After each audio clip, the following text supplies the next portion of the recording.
Good morning and welcome to Frank's School, the 51st day of the 7th year, first video.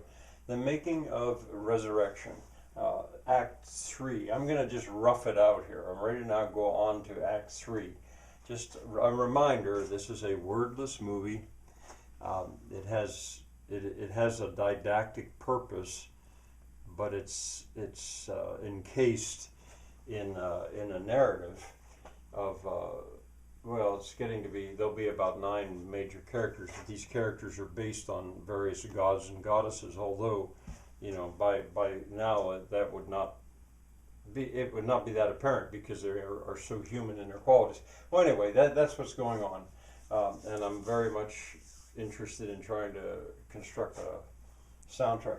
All right, well, to put Act 3 in context, let's first look over here. Act 4 will have a fair, a second view of the fair, the weekly market, a wedding, and the dance following the wedding. So that's going to be a good bit. That's Act 4. Act 5 won't have to be quite so long. It'll deal with the departure. The viewers won't know now how many of these gods and goddesses are now going to leave. The departure. In effect, actually, it's only Bryn. Ultimately, I think, is the only one who actually leaves. There's the coda, where Festus's enormous sadness is resolved and solved, and then the credits. So those are Act 4 and Act 5. You know, I pretty much have an idea what that's going to be. Act 3 continues to be difficult because this is the core, this is the didactic part, and there is so much to show. I think it could begin with an entr'acte, sort of an overture to the act, which could be a bit of a reprise to the entr'acte before Act 2, where all these interior spaces, these shops, which are in such disarray and such a mess, can be revisited while the music is going on, and they could be shown restored and functioning and ready to produce stuff. It would be clear, or we could make it clear, that maybe 2 months have maybe gone by, sort of in a sense almost skipping across spring, just because time is short. It's now summer. The question of the hay, making of the hay and stuff, I just am not sure if that may have to simply be skipped in the movie. I don't know. I'm not so sure how that could be brought in. The hay could be bought because exchange becomes one of the major factors in Act 3. So I don't know about that. Now, the character of Robin, she's pregnant. It was clear she had morning sickness. After 2 months, or whatever time, she could be showing a little bit, and so that could help to show that time has gone on. The gardens can be established and growing, maybe not at the beginning quite overwhelming, but the garden's coming on strong. The fences have been repaired. So those things. Now that's not though in the entr'acte. That's just telling you when is this going to be. What's the stuff that the viewers would see in the background. They should by now see at least one water wheel, very big water wheel, maybe several. At least one windmill, maybe several, that have been built. And the costumes could have begun to change because as the clothes wear out, Robin, I think, will be the principal seamstress. Out of a single bolt of cloth, she will make these various working smocks that gradually the characters, it almost doesn't matter what they were wearing when they arrived. They'll gradually move into a kind of a unity in some kind of a hooded working smock. I'm just not sure about that, but that can be done with as well. All right, the principal things that will occur here is exchange has to be established. This village that is being resurrected is not in isolation. It is not a desert island. It is not self-sufficient quite. I mean, there does have to be exchange. And that exchange, that's one of the reasons that the fair occurs. The FEDA, the weekly market, or at least the periodic market. It could possibly be understood that it's monthly or something. I'm not sure about that. But anyway, it could also be solved by what I'm using the term huckster. And this is a new character. I just recently thought of him. To solve the problem of transportation, what about vehicles on the road, and how do they insure their vehicles and buy the gas and all kind of stuff?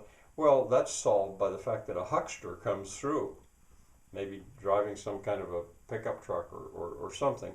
He comes through and he exchanges goods with them.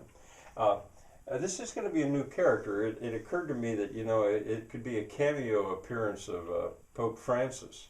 I talked about cameo appearances otherwise, and I also should go back here and remind you that this is one phenotype of a genotype for the movie, and I don't forget that my ideal version of this movie would be much simpler than this, and it would be in a deserted, abandoned village in the mountains of Portugal. But still, exchange would have to occur. Well, the huckster, and I put round the mountain, she'll be coming around the mountain, if he had to have a musical theme to announce him. And Marion's Eyes, that's one of those themes that the camera goes into his eyes and he looks and he sees stuff that other people do not see. And he would see the huckster coming. But I think it could be worked out that this is not his first arrival. It's kind of understood that he comes through once a week or whatever. And it can deal with matters like a delivery of lumber.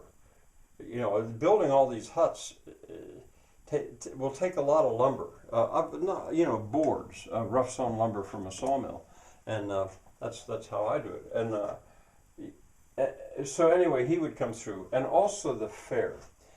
Well, I think possibly it could be figured out that the huckster, I should give him a name, I'll call him Francis, in honor of Pope Francis. Francis and Marion maybe kind of get together. You can see him work out this arrangement that they're going to use the fair, what I call the fair field, mow it up and get it right, and there there'll be a little fair for exchange of goods. And that would bring in the extras. I'm really almost ready. Well, I already have mentioned it to my community, where I actually live, the people at the church and at the various groups, that I have this in mind and I might need some extras. Well, the extras could begin to arrive at this point. Fill the field with people, or not at first. Not the first fair. It should be smaller. At a certain point, though, it has to be. I think you have to get this feeling that this is all overwhelming. A feeling that often comes in summer, where there's just the harvest in the garden, the hay, the building to be done. It's just so much stuff to do. It's not humanly possible. Now, even though these are gods and goddesses, they are in the likeness of humans. And the minor mode, introducing the minor mode to those very songs that were used in Act 2, Country Gardens, The Happy Farmer. Put them in the minor mode and slow them up. That's kind of an easy cheating way, really, to deal with the soundtrack, but it would be one option. But it has to be done like that because the apprentices then come to the rescue. The apprentices arrive. Marion's Eyes sees them before anyone else sees them. They're bicyclists. They're riding along in their bikes and their wild bug-like outfits and riding along. And I think I've explained this elsewhere. Tom is the leader of them, and his girlfriend is Electra. And Tom sees what's going on there, and it probably wrecks. And here's like modern day rock and roll music. At the moment I'm thinking in terms of Johnny B. Good. Could be going along. Maybe he's got earphones on or something. Listen to that music as he's riding along on his bike. But he kind of wrecked and crash. Maybe it made a little excitement to it because he's going by and he sees what's going on in this village. These people out there, and I'll take the time to tell you that something a little bit like that happened with a doctor from Johnstown. He was riding his car along looking for a route for his friends and bicyclists. He's about my age, maybe not quite as old, pediatrician. And he drove by, and next thing, I was up on top of Folk Hut working. Next thing I knew, he turned around and come back and pulled in the lane, got out of his car, just standing there looking at this, and didn't say anything. And it's kind of a long long story, but I finally waved him up, and he finally actually came up, and he said, "What is all this stuff? Look at that." You know, that's in a way what happened, and he took some pictures and went on his way. Well, anyway, with the arrival of the apprentices, this is almost like Deus ex machina, God out of the machine. They come to the rescue because now there's help, and here's extras again. Now there's help. They come back. They want to help. This looks like fun. The workforce is doubled, tripled, and so there's all these. They could principally help in the gardens and especially in the faux huts, building all these faux huts, because in reality, out there, outside, I've got 11, I think, that I really do have to build to make this movie possible, and I have to build them in the next year and a half, but maybe as many as 30 that I have, plus 1 or 2 bridges. It would be nice, at least one, which are built in the same way.